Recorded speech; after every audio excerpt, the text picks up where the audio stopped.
The moment that made us human happened 3.9 million years ago when an early ancestor looked at a simple stone and saw infinite possibilities. This wasn't just about survival anymore, it was about transforming the raw materials of Earth into extensions of human will. The first tool was humanity's first step toward ruling the planet.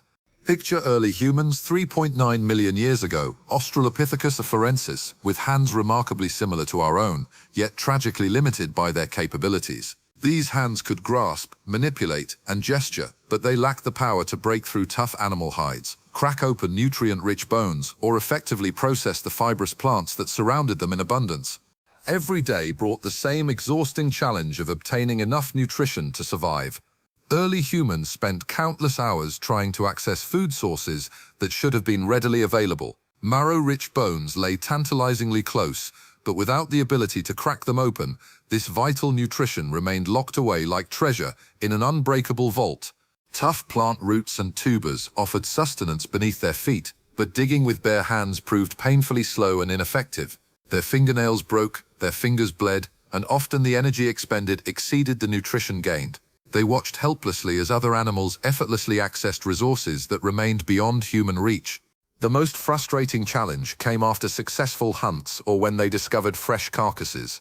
The meat was accessible, but the real nutritional prize, the fatty, protein-rich marrow inside the bones, remained stubbornly inaccessible. They could see it, smell its richness, but their teeth and hands simply couldn't break through the hard bone exterior. Some attempted to smash bones against rocks, but without proper technique or understanding, they usually succeeded only in shattering the bones into useless fragments, destroying the marrow they desperately needed. Others tried gnawing through the bone with their teeth, wearing them down and causing painful injuries without gaining access to the nutrition inside. A particularly resourceful female named Kesi had been watching the world around her with unusual intensity. She noticed how certain animals used their environment as tools, birds dropping shells from height to crack them open, chimps using sticks to extract termites, even elephants using branches to scratch unreachable places. But more importantly, she began to notice the effects of natural forces on rocks and stones. Flash floods carried stones downstream, smashing them against each other with tremendous force. The resulting fragments often had sharp, angular edges, completely different from the smooth, rounded stones found elsewhere. These broken stones seemed to cut through things more effectively than anything else she had observed.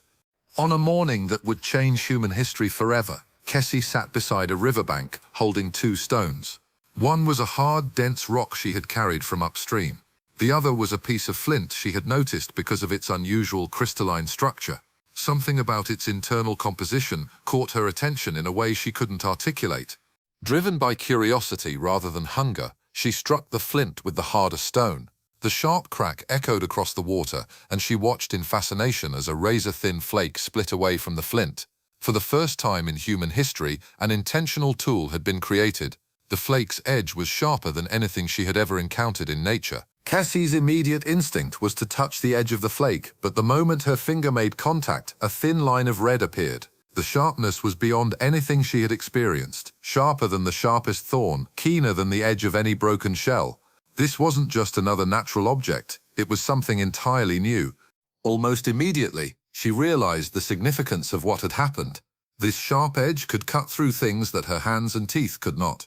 It was as if she had suddenly grown claws sharper than any predators, or teeth more effective than any carnivores. The stone had become an extension of her own body, but infinitely more powerful. Her first test was on a piece of tough plant fiber that had been frustrating her attempts to process it for food. The stone flake sliced through it effortlessly, as if the fiber offered no resistance at all. What had taken painful minutes of chewing and pulling apart now took a single swift motion. Next, she tested it on a strip of animal hide left over from their last successful hunt. Again, the sharpened stone cut cleanly through material that would have required tremendous effort to tear with hands alone. Each successful cut revealed new possibilities, new problems that this incredible discovery could solve. Word of Kesi's discovery spread quickly through the small group, and soon everyone wanted to examine the miraculous cutting edge. They tested it on everything they could find, various plant materials, pieces of wood, strips of bark, even soft stones. Each test revealed the tool's superiority over natural human capabilities. But the real test came when they discovered a fresh animal carcass with bones intact. Using the sharp stone flake, they carefully scraped away meat, then attempted to access the marrow within the bones. While the stone couldn't break the bones directly, it could be used to scrape and weaken specific points, making the bones more vulnerable to targeted strikes against rocks. Kesi wasn't satisfied with her first accidental success. She began experimenting systematically with different stones, different striking angles, and different amounts of force. She discovered that certain types of rock produced better flakes than others, and that the angle of the strike determined the shape and sharpness of the resulting edge. Through trial and error, she learned to predict which strikes would produce useful flakes and which would shatter the stone uselessly. She developed techniques for creating flakes of specific sizes and shapes for different purposes. What had begun as an accident was rapidly becoming a sophisticated understanding of stone tool technology. Other group members crowded around Kesi, desperately wanting to learn her technique, but tool-making proved far more difficult than it appeared. Most attempts resulted in shattered stones and no useful flakes. The precise combination of angle, force, and stone selection required practice, patience, and an understanding that went beyond simple imitation. Kesi found herself in the unprecedented position of being a teacher. She had to develop ways to communicate not just what to do, but how to do it. The subtle variations in technique that meant the difference between success and failure. This teaching process itself was revolutionary, representing the first systematic transfer of technological knowledge in human history. Within months, the entire group had learned basic flake-making techniques, though Kesi remained the most skilled practitioner. The impact on their daily lives was transformative. Food processing became dramatically more efficient. Plant materials that had been inaccessible were now easily harvested and prepared. Animal hides could be cleanly separated from carcasses and processed for various uses. But more importantly, the group began to see the world differently. Stones were no longer just obstacles to step around. They were potential tools waiting to be shaped. Every rock formation became a possible workshop. The landscape transformed from a collection of natural objects into a vast resource library of materials that could be modified to serve human purposes. Tool use revolutionized their hunting strategies. Sharp stone flakes could be attached to wooden spears, creating projectiles far more effective than simple sharpened sticks. They could process kills more efficiently, accessing nutrition that had previously been wasted. Hunting success rates improved dramatically as their tools became more sophisticated. The psychological impact was equally significant. Armed with effective tools, early humans became more confident in confronting larger animals and competing with other predators for resources. They were no longer just scavengers hoping for leftover scraps. They were becoming active hunters, capable of taking down prey that would have been impossible to kill with bare hands alone. News of the tool-making discovery spread beyond Kesi's immediate group. Other family units began arriving to learn the techniques, creating the first known technology transfer networks in human history. Each group added their own innovations and improvements, accelerating the development of increasingly sophisticated tools. Different environments demanded different tool solutions. Groups living near water developed specialized cutting implements for processing fish and aquatic plants. Those in rockier terrain learned to create more durable tools for heavy-duty tasks. The basic principle of intentional stone shaping spawned countless variations adapted to specific needs and available materials. Once the fundamental concept of tool-making was established, innovation accelerated rapidly. Early humans began combining multiple tools for complex tasks, creating the first multi-step technological processes. They developed specialized tools for cutting, scraping, piercing, and digging. Each new tool opened possibilities for even more advanced innovations. Tool-making also sparked advances in other areas. Better food processing led to improved nutrition, which supported brain development. More efficient resource acquisition provided time for experimentation and learning. The ability to modify their environment gave early humans unprecedented control over their survival, reducing dependence on pure chance and environmental conditions.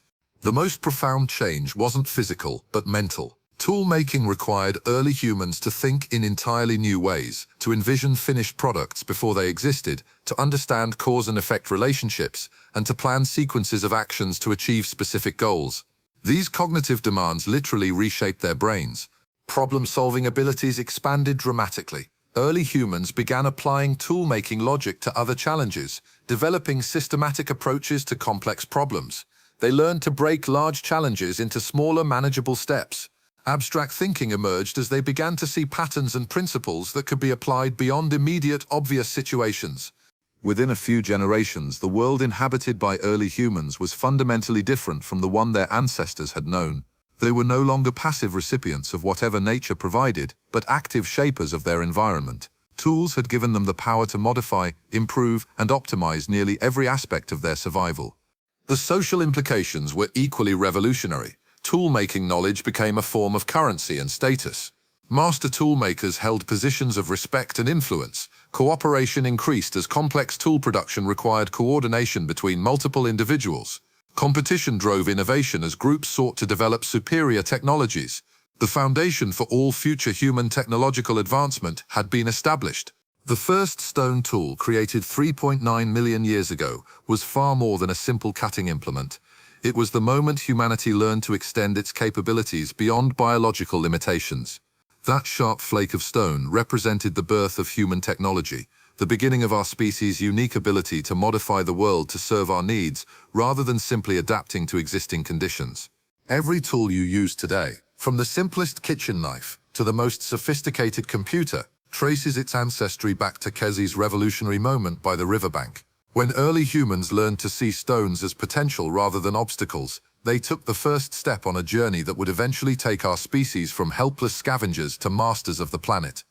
The hand that struck the first intentional blow to create a tool was the same hand that would one day build cities, write literature, and reach for the stars.